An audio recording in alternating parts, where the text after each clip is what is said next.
Dr. Ndlozi, one of the most recognizable voices of the economic freedom fighters, has officially parted ways with the party he once called home. Ndlozi was asked, "How are you feeling?" He responds, "It's a bittersweet moment. My time in the EFF was not just political, it was deeply personal. It was a journey of struggle, of vision, and of building something transformative for South Africa. To say goodbye was not an easy decision. But, as all revolutions evolve, so too must its leaders."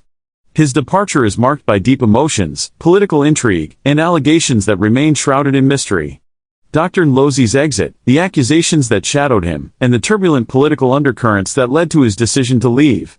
It all began with an unexpected and controversial suspension, mere weeks before the EFF's conference.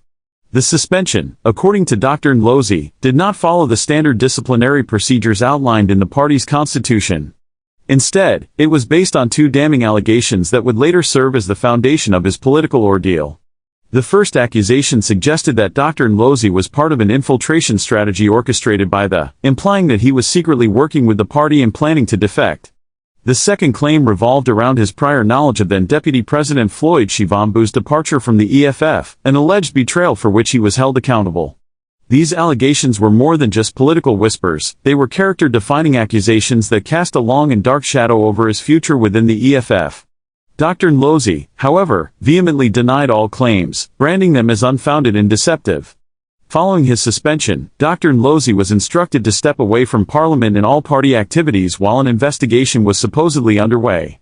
However, time passed, and no formal inquiry materialized. Instead, the leadership suggested that the matter would only be addressed after the conference, a delay that felt, to Ndlozi, like a deliberate attempt to push him out of the party's inner circle. "I had to wait to clear my name. I didn't want to continue operating under a dark cloud or feel like a gun was being held to my head," he stated, his voice laced with frustration and disappointment. Dr. Ndlozi had hoped that post-conference, natural justice would prevail, granting him the opportunity to respond to the allegations. But no such moment arrived. The silence from the leadership was deafening, and with it came the realization that his time in the EFF was reaching an inevitable conclusion. Despite his unwavering commitment to the party and the revolution it stood for, Dr. Ndlozi found himself sidelined.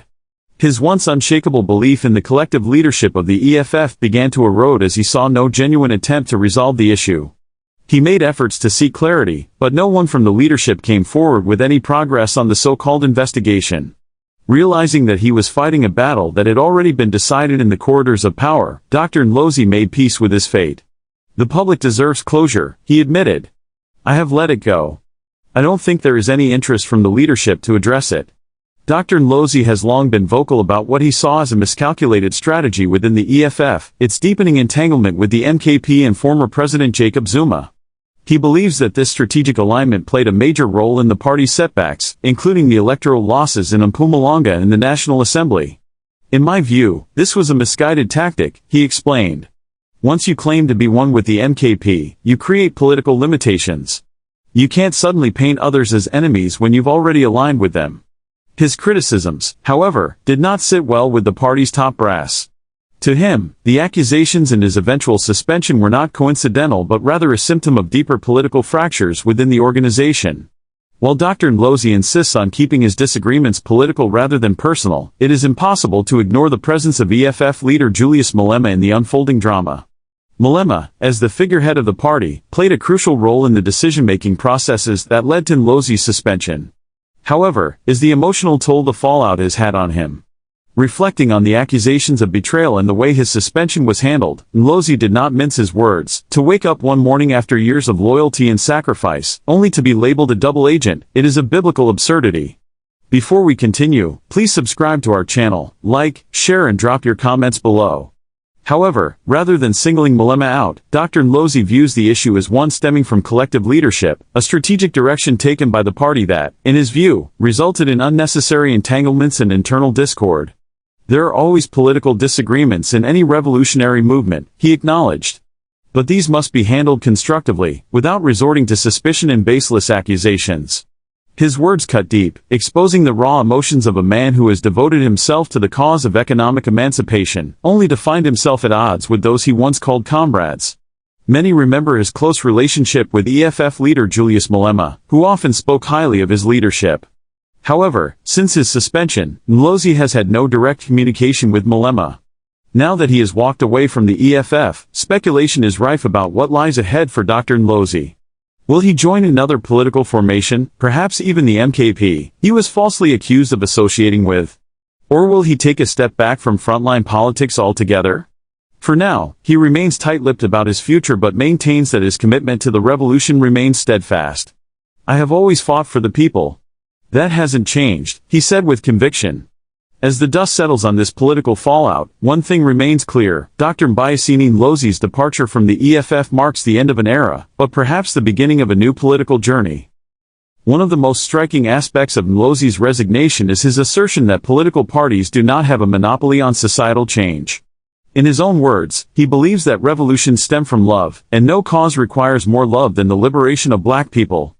While he acknowledges the significance of party politics, he now seeks to contribute in new ways, focusing on academia, discourse development, and civil society activism. "I have taken a decision to step away completely from party politics," he declared with conviction. "I think I have made my contribution in that space, and it is time to focus on areas that have been neglected, particularly civil society." Ndlozi's vision for the future is clear: he wants to build structures that empower communities outside of traditional party politics. In his view, civil society is the true battleground for social change. "What off reform does for Afrikaners, we must do for the people of this country," he stated boldly, referencing the controversial civil rights group. "Liberation is about people, and the people must liberate themselves." This comparison has drawn criticism from various quarters, but Ndlozi insists that South Africa needs strong advocacy groups that work for the upliftment of black communities. He envisions a movement that challenges inequality and fosters transformation without being tied to the political machinery of any single party. Despite his exit from the EFF, Ndlozi remains unwavering in his belief that the movement's core mission, economic emancipation, is still alive and well. He acknowledges that while he strongly disagrees with how his case was handled, he harbors no resentment toward his former colleagues. "I have no doubt that the leadership acted in what they believed was the best interest of the organization," he said. "The mission of economic emancipation is bigger than any individual." He further pointed out that the EFF's ideas have now permeated the broader political discourse, influencing even mainstream parties and leaders who were once resistant to such radical policies. In a surprising twist, Ndlozi recently made headlines for his remarks about President Cyril Ramaphosa. Historically, left-wing political circles have viewed Ramaphosa as an agent of white capitalist interests, especially given his billionaire status and his involvement in controversial events such as the Marikana massacre. However, Ndlozi admitted that some of Ramaphosa's recent actions have forced him to reconsider.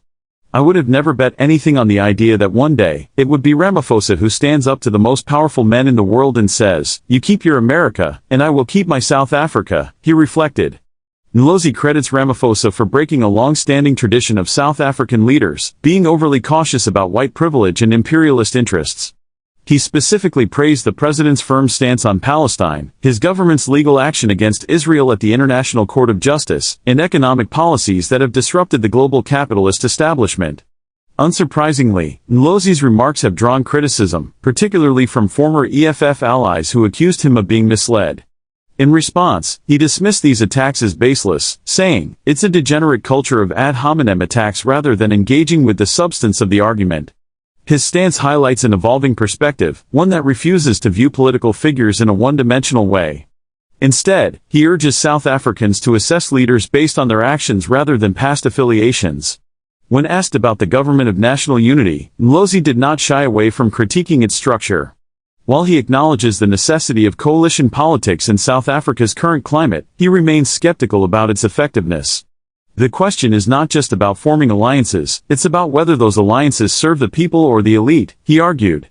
Ndlozi believes that true political transformation must prioritize economic justice and social equality, rather than merely securing power for a select few. He stated, and he went on to say, "I believe in honest and radical conversations within the progressive left. And unfortunately, I felt that the necessary debates were not being had in a way that prioritized the people over political tactics.